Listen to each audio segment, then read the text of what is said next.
Pauwi na sila sa bahay nila Charles at Stella. At habang nasa sasakyan sila, ay tinawagan ni Charles ang doktor ng lolo upang doon na rin pumunta.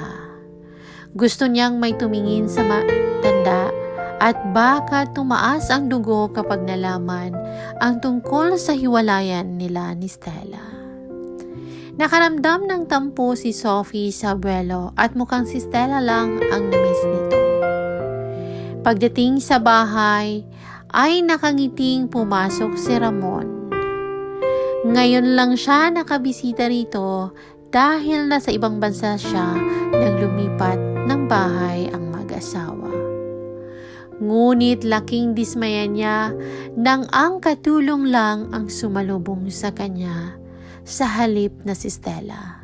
Kinutuban na siya ng hindi maganda pero nagpapakainahon ito. "Lolo, magpahinga na po muna kayo," ani Charles at tinulak muli ang kinauupuan nito. "No!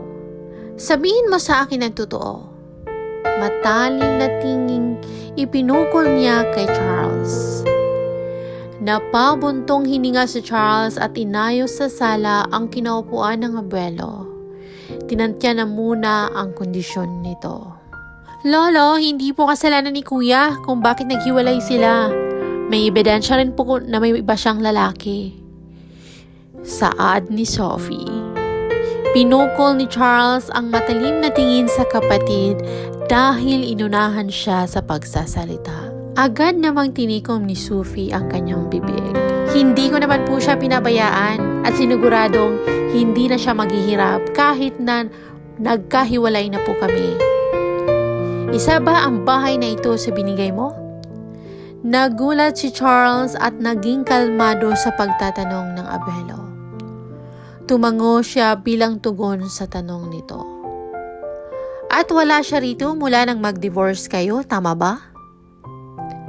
"Pinapahanap ko naman po siya upang makapag-usap na rin po kayo." Napangisi si Ramon at umiiling. "Huwag ka nang umasang makikita mo pa siya. At tirhan niya pa ang bahay na ito." Natigilan si Charles dahil sa sinabi ng abuelo. Hindi niya alam pero parang may sumipa sa kanyang dibdib sa kaalaman na hindi na makikita pa si Stella kahit kailan muli. "Gusto ko nang magpahinga." Sininyasan ang kanyang nurse na itulak na ang wheelchair niya. Awang ang mga labi na napasunod ang tingin ni Sophie sa abuelo.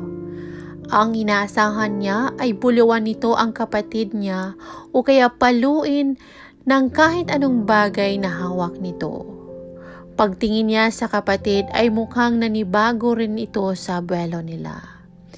Makalipas ang ilang minuto ay nilingon ni Charles ang kanilang doktor. "Tingnan mo po ang kalusugan ni Lulu, please."